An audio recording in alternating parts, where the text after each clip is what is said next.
Hey guys, so just as I said, I had some items that I had repurchased. I'd done an items that I'd repurchased video. I think it was probably like last week or something, and I just had so many that I couldn't fit it all into one video, otherwise you'd be there for like ages. So I decided to split it up, and I'm going to do number 2. I'm going to leave number 1 either in the end cards or in the description down below. Let's just get straight into it.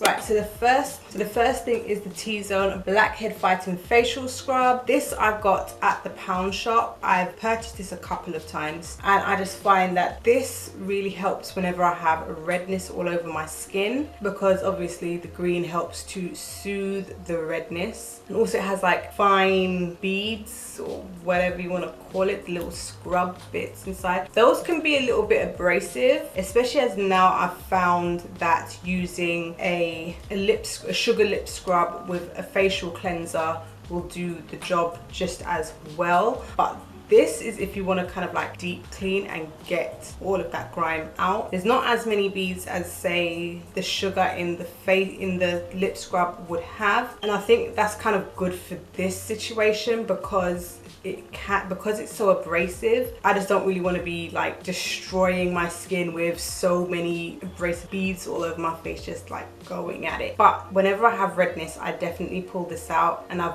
purchased this a few times. So I'd always advise just getting your little tea tree scrub. Make sure you have it on hand for whenever you need it. Next is the Vichy Laboratories Dermablend. I had a sample of this, I think probably about a year or so ago. I had a sample of this and I absolutely loved the sample. Even though it was a little bit too light, I had to like bronze it up a lot so that it would suit my skin tone. So I went and I purchased this one in store, but it's still a tad too light. But this, I'm telling you now, if you have any blemishes, marks, dark circles, I'm telling you, this is going to cover it. You know when these companies come out and say, oh yeah, this new foundation, it's full coverage. No. This is full coverage. I barely use it because I don't think I need to have such a heavy foundation on my face on a daily basis. But if I do want to have like that flawless, everything the same color, beats, this is what I draw for. Or if I need to make an existing foundation either a little bit lighter, or if I need to make it a little bit more full coverage, I definitely add this because it's when I did some research on this foundation, I saw a woman with a, what is it called? A port wine. She had this big purple birthmark on her face. And when she put this on, it was like, you didn't even know she had it. It was ridiculous. You couldn't see any of the purple underneath her skin. It was underneath the foundation. It was amazing. So I'm so glad that I repurchased this and got the full size, because that sample, it just did wonders. It was amazing. So if you're looking for like the fullest of the full coverage foundation, get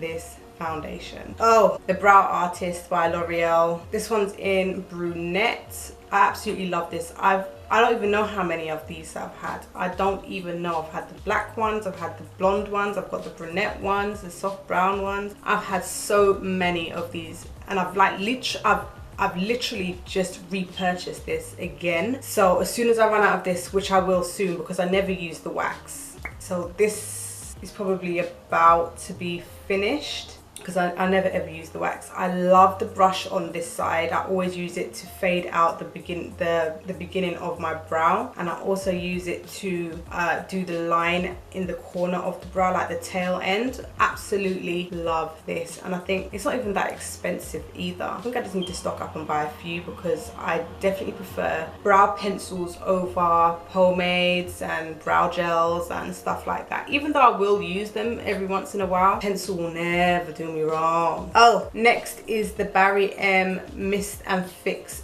Matte Finish Spray. I've recently repurchased this. I had this one before, finished it, and then I think I got an MUA one, or no, it was a Makeup Revolution one that I got, and it just did nothing for me. And as soon as I got this and spritzed it all over my face of recent, I was just like, yes, I needed this.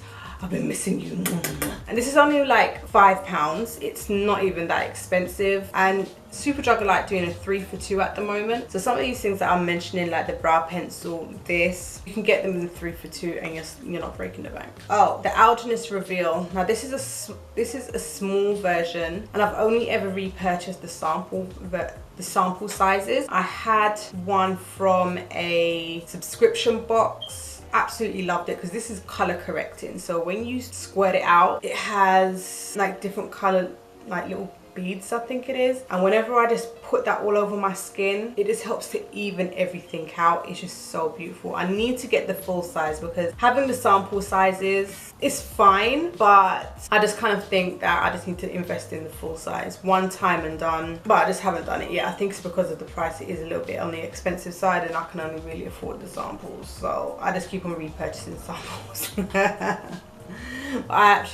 I absolutely love this primer, and I only tend to use it when I have an uneven complexion, like say if I've had a breakout, so I've got redness from my spots and I have dullness from like marks and like under eye circles and whatnot. If I have like all 3 of those going on, I'll definitely draw for this one. Oh, and lastly is the Bourjois Paris Kohl and Contour Pencil. This one is in black, I'm assuming, because I can't actually see the color. Can't actually see the official color written on here, so we'll just say that the color is black. I have repurchased this over and over and over again. I stopped using it more recently because I would use this for tight lining. So doing my waterline on the top and bottom, whenever I used to do makeup a few years ago, I would always do a black tight line on the bottom lid and on the top lid. Now I don't do that, and I might start doing it again. I don't know, because I actually really like the way that that looks, especially when you smudge it out a little bit. When you just make it kind of come over the lid and you just like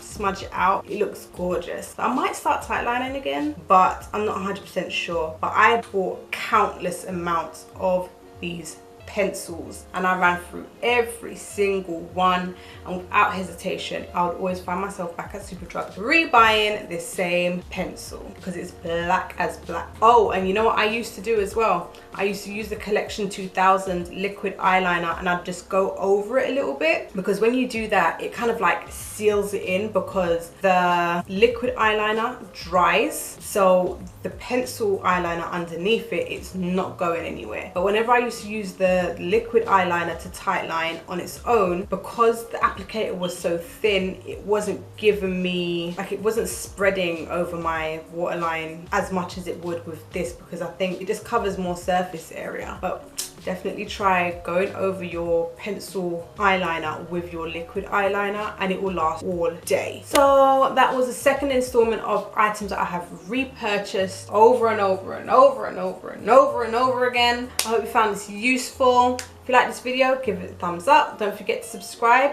follow me on my socials, and I'll see you in the next one. Bye.